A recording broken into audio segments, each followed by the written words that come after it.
سر، انسان کے ذہن میں کئی طرح کے سوالات اٹھتے ہیں. ہماری ایپ ایس کاندھی میں بھی لوگ روز سوالات پوچھ رہے ہوتے ہیں. کچھ سوالات ایسے ہوتے ہیں کہ جن کا جواب معذرت کے سوا اور کچھ ہو نہیں سکتا، کیونکہ وہ ہمارے حدود علم سے ماورا باتیں ہوتی ہیں. تو آج میں چاہتا ہوں کہ آپ علم کے حدود پہ تھوڑی سی روشنی ڈالیں اور ہمیں یہ بتائیں کہ وہ کون سا ڈومین ہے کہ جس میں ہمیں سوال اٹھانے چاہیے، جس پہ ہمیں فوکس کرنا چاہیے، جس میں اگر ہم سوال اٹھائیں تو وہ ہمارے علم میں، ہمارے شعور میں اضافے کا باعث بنتے ہیں اور ہمیں بہتر انسان بناتے ہیں. اور وہ کون سی چیزیں ہیں کہ جہاں ہمیں تھوڑا سا اس سے اجتناب کرنا چاہیے، کیونکہ اس کا کوئی فائدہ نہیں ہوتا ہے، الٹا نقصان ہی عام طور پہ ہوتا ہے. یہ بہت اچھا سوال آپ نے کیا. میرا خیال ہے کہ اپنے حدود علم کو متعین نہ کرنے ہی سے بہت سے اضطرابات پیدا ہوتے ہیں. سب سے پہلے یہی علم ہر انسان کو حاصل کرنا چاہیے کہ میرے علم کے حدود کیا ہیں. ان کو اگر اچھے طریقے سے متعین کر لیا جائے تو ایسا نہیں ہے کہ آپ کا علم محدود ہو جاتا ہے، آپ کے لیے علم میں آگے بڑھنے کی صحیح شاہراہ متعین ہو جاتی ہے. اور دنیا کی تاریخ بتاتی ہے کہ انسان نے جب یہ رویہ اختیار کیا ہے تو اس کو اس سے نفع حاصل ہوا ہے. یعنی وہی چیز حاصل ہوئی ہے جسے حدیث میں بیان کیا گیا ہے کہ اللہ تعالیٰ سے علم نافع کی دعا کرنی چاہیے. علم تو آدمی ایسے بھی حاصل کرتا ہے کہ اس کا دماغ ایک کباڑ خانہ بن جائے، جہاں تہاں کی معلومات جمع کر لے، لیکن نافع علم یعنی وہ علم جو اس کے لیے فائدے کا باعث بنتا ہے وہ اسی وقت ملتا ہے جب آپ صحیح طریقے سے علم کو دیکھتے ہیں اور اپنے حدود کے اندر ترقی کے راستے تلاش کرتے ہیں. تو اس میں جو سب سے پہلی چیز ہے وہ انسان کا اپنا تجزیہ ہے.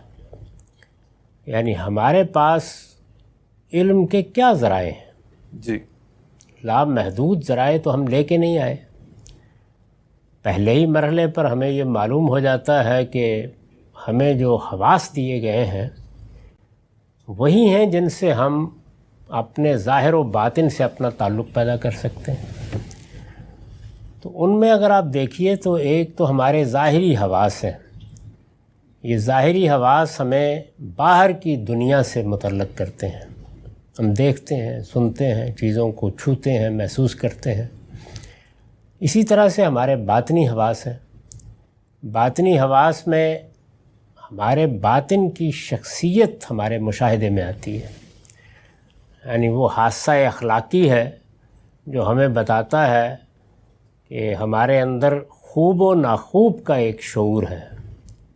اسی طرح ہماری حصے جمالیات ہے جو کسی ایک چیز کو بھی یہ فتویٰ لگائے بغیر نگاہ سے گزرنے نہیں دیتی کہ یہ خوبصورت ہے یا بدصورت ہے. یعنی وہ اتنی حساس ہے کہ ہر چیز کے بارے میں چشم زدن میں یہ فیصلہ کرتی چلی جاتی ہے. اس کے سامنے سے آپ خیالات کو گزار دیجئے، تصورات کو گزار دیجئے، افراد کو گزار دیجئے، جانوروں کو گزار دیجئے، پودوں کو، پتوں کو، پھولوں کو گزار دیجئے، وہ یہ فیصلہ سناتی چلی جاتی ہے. یہاں تک کہ جس وقت بچہ بھی ذرا شعور کی عمر کو پہنچتا ہے تو ہم دیکھتے ہیں کہ یہ دونوں چیزیں پوری طرح کام کرنا شروع کر دیتی ہیں. پھر یہ کہ یہ سب کچھ جو کچھ باہر اور اندر سے آ رہا ہے یہ بے معنی ہو جاتا ہے اگر ہمارے پاس حصے ادراک نہ ہو. یہ حصے ادراک وہی چیز ہے جس کو ہم عقل سے تعبیر کرتے ہیں.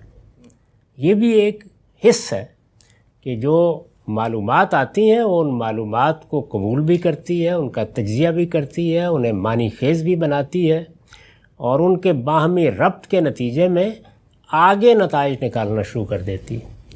یہ حصے ادراک یا ہماری عقل ہے جو علم کا بہت بڑا دروازہ کھولتی ہے جو بظاہر ہمارے حواس کی گرفت میں نہیں آیا ہوتا. یعنی جو کچھ حواس کی گرفت میں آتا ہے اس کے آگے کی دنیاؤں کے بارے میں ہمارا ہاتھ پکڑ کر رہنمائی کرتی ہے.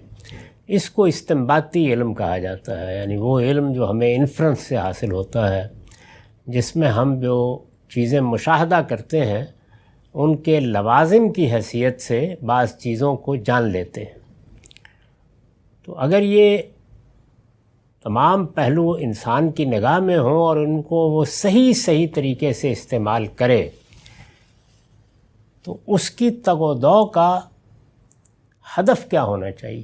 یعنی یہ چیزیں تو معلوم ہے کہ اس کے پاس ہیں، حواس ہیں جو باہر کی دنیا سے متعلق کرتے ہیں، حواس ہیں جو اس کے باطن سے اس کو متعلق کرتے ہیں، اور حصے ادراک ہے یا عقل ہے جو چیزوں کو نہ صرف یہ کہ پہچانتی سمجھتی ان کی معرفت حاصل کرتی ہے بلکہ آگے استنباط کر کے محسوس سے نامحسوس کی طرف بھی بڑھنے کا حوصلہ رکھتی ہے۔ جی، تو یہ ذرائع تو موجود ہیں، لیکن ان تمام ذرائع کو جب انسان استعمال کرتا ہے تو دنیا کی دوسری مخلوقات کے برخلاف، یعنی وہ مخلوقات جو ہمارے مشاہدے میں آتی ہیں، جی، برخلاف یہی اس کی عقل یا یہی اس کی حصے ادراک اس کے اندر یہ قوت بھی پیدا کر دیتی ہے کہ وہ ایجادات کرنے لگ جاتا ہے اور اس طرح سے اپنی اس قوت کو بڑھا لیتا ہے۔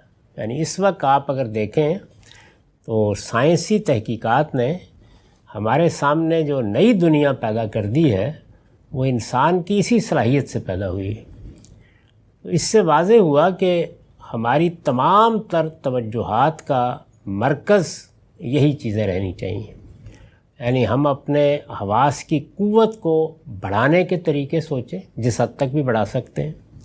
آلات کی مدد سے ہم نے یہی کامیابی حاصل کی ہے، یعنی ہم ان دنیاؤں کو دیکھنے کے قابل ہو رہے ہیں جن کے بارے میں سوچ بھی نہیں سکتے تھے کہ ہماری آنکھیں وہاں تک رسائی حاصل کر سکتی ہیں۔ تو یہ اسی عقل کی وجہ سے ہوا ہے کہ وہ چیزوں کے اندر اتر کر ان کے بارے میں ایک لوازم کے طریقے پر رائے قائم کر لیتی ہے، یعنی محسوس سے نامحسوس کا ایک تخیل قائم کر لیتی ہے، اور پھر یہ آسان ہو جاتا ہے کہ ہم اپنی قوت بڑھا کر اس نامحسوس تک پہنچ جائیں۔ وہ نامحسوس ہماری اس دنیا کے اندر ہے یا باہر ہے، یعنی ہمارے نفس کے اندر ہے یا ہمارے وجود کے باہر ہے، یہ سب ہماری رسائی میں ہے، یعنی اس تک ہم جہاں تک جانا چاہتے ہیں جا سکتے ہیں۔ لیکن اس سے ماورا جانے کی اگر سوچیں گے تو پھر ہم اپنے تخیلات کے گھوڑے دوڑائیں گے۔